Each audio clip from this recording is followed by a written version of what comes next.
HR is, do you feel they're doing their part, or organizations? I won't just say HR, but organizations, are they doing their audits? Should they be doing their audits about what it's costing them to not invest in their leadership development? And even the clients I work with, majority of them have not done a cost of hire analysis, a simple cost of hire analysis of what their attrition is costing them.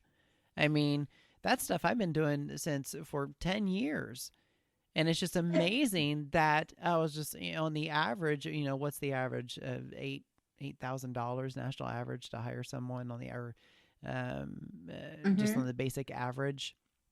And have you done a return on investment if after, 6 months to a year, someone leaves, all that we have on these resignations, but they've not done that cost of analysis to then go out and see, well, if you could invest in the leadership development, you could reduce your turnover by this much, and then you could put that money back into more development.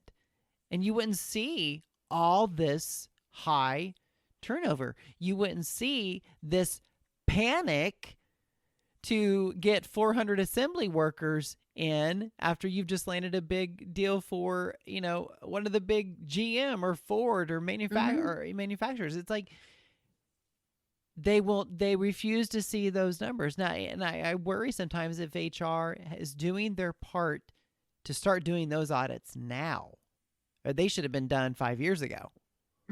Well, so I'll push back a little bit on you. I don't think you need to know the cost to do this kind of investment. And if the cost is what is swaying leaders. Yeah, I'm getting there. But if leaders are saying, I want to know the cost of this in order to make the investment, I think you've got a bad leader.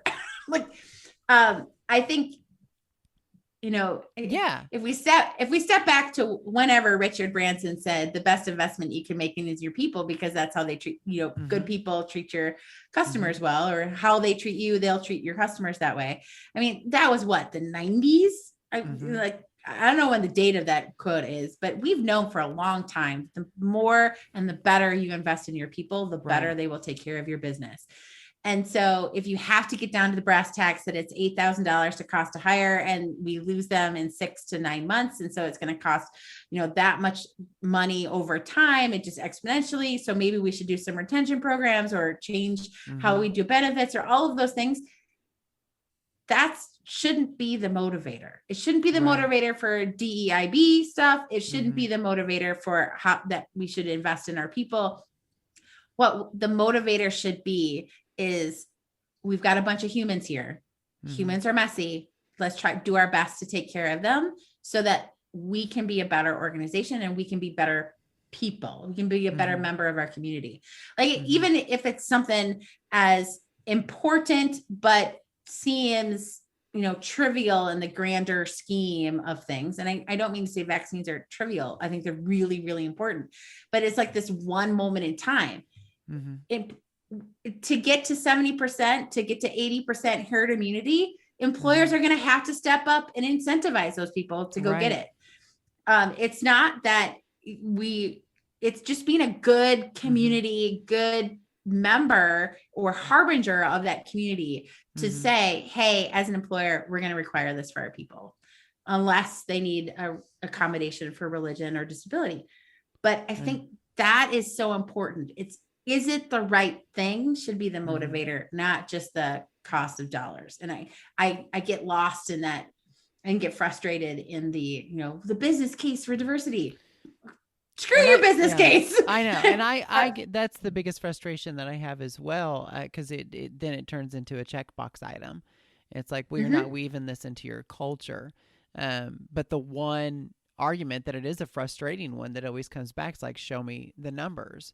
And I can't help but feel the denominator always goes back to, have you done a cost analysis on your hiring and your terminations? Like, have you done all those cost analysis? And typically it's like, no. We'll start with those numbers. And then maybe, even though your leader is definitely not seeing the picture through the view of some privileges that they live with or are surrounded by, but somehow the numbers seem to be the thing that break them. But then you're right, it becomes the balancing act of also weaving it into the culture so that it doesn't. But here in the Midwest, that is the one thing that has definitely come back from clients. Where are the numbers? Where are the numbers? Where are the numbers? Where are the numbers? And I'm like, oh my gosh, okay, all right, here are the numbers.